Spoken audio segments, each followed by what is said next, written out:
Hi everybody, I'm Miss James's sister Dorothy here in New York, and this is the rooftop of my apartment building, and I'm going to read y'all a story today about a little boy that goes to New York. I wish I was there to read it to you in person, but here it goes. It's called In New York by Mark Brown.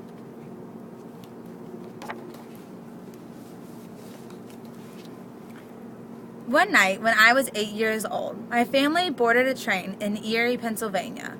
When we woke up, we were in New York City, the most exciting city I had ever seen, and probably ever will see. As a child, I dreamed of one day living there, and now I do, in an old house near the Hudson River.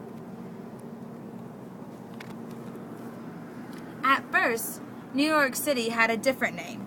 Back in the 17th century, it was called New Amsterdam. Things looked and sounded very different. Look, there's animals in the streets. That's good. The sounds of New York City have changed now. Now over 8 million people live here, and almost 50 million people visit each year, and they make a lot of noise. Definitely a lot of noise. Boom, bang, click, click. The city grew to be the largest in America. And the buildings grew too. The Empire State Building is 102 floors tall and even has its own zip code, 10118. It's so tall that it is struck by lightning about 100 times a year. You can see the Empire State Building from over there. The building has 73 elevators, and you can ride up to the 86th floor's observation deck. On a clear day, you can see New York City, across the river to New Jersey, and as far away as Connecticut. There's the people checking out the observation deck. Keep going until you hit 2 minutes.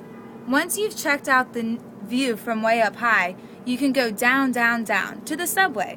New York subway is below ground and is the fastest way to get around. That's definitely true. It's one of the oldest subway systems in the world. It opened in 1904.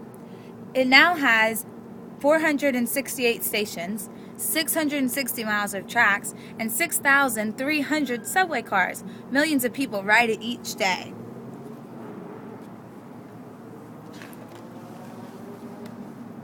New York City is surrounded by water, so go for a ride on the Circle Line, which travels on the Hudson and East Rivers. The East River is just right over there and sails under some of the city's many bridges. Or take the Staten Island Ferry for a 25-minute ride and see New York Harbor for free. Or take a boat to visit the Statue of Liberty in Ellis Island. That's where all the people came into the city.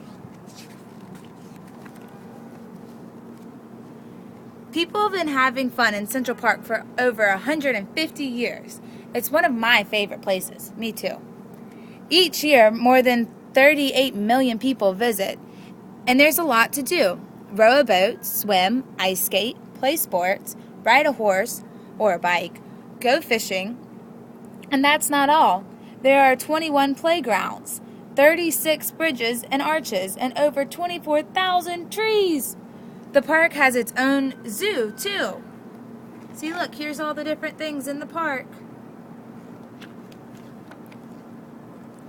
Right across from Central Park is the American Museum of Natural History. Be sure to check out its famous dinosaurs, and don't miss all the full-size blue whale. You'll feel like you're under the sea. New York even has a museum on the water, the Intrepid Sea, Air, and Space Museum at Pier 86. There are great interactive exhibits, and almost 1 million people visit there each year. Look at all the planes. Hungry yet?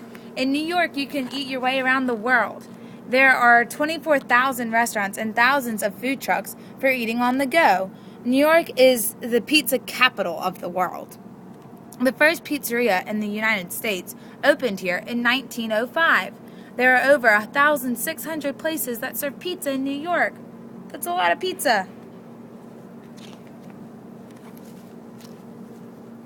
One time, for a walk on the High Line, a park built on a historic elevated mile-long rail line with amazing views of the city and the Hudson River, I like to walk along here in the morning when it's quiet. Or try a walk across the magnificent Brooklyn Bridge. Wherever you walk in New York, you'll see a great parade of people passing by. Lots of people. We went there yesterday. We went there yesterday. Speaking of parades, they happen all year long in New York, but the most famous parade began in 1924. Almost 3 million people line up the streets to watch the annual Macy's Thanksgiving Day Parade. Go to 77th Street and Central Park West the day before and watch the giant balloons being inflated. They're huge. If you are lucky enough to visit during the holidays, don't miss the huge Christmas tree at Rockefeller Center, nearing 100 feet high. Rent some ice skates and skate in the rink below the tree. I went there this winter.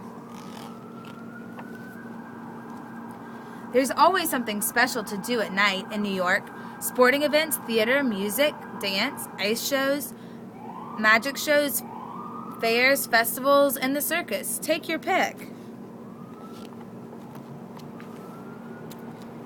New York City loves its history, but at the same time, it's always changing. Don't wait for the city to be finished before you come and visit and see for yourself. And that's the end. Now do the homework assignment Miss James gave you.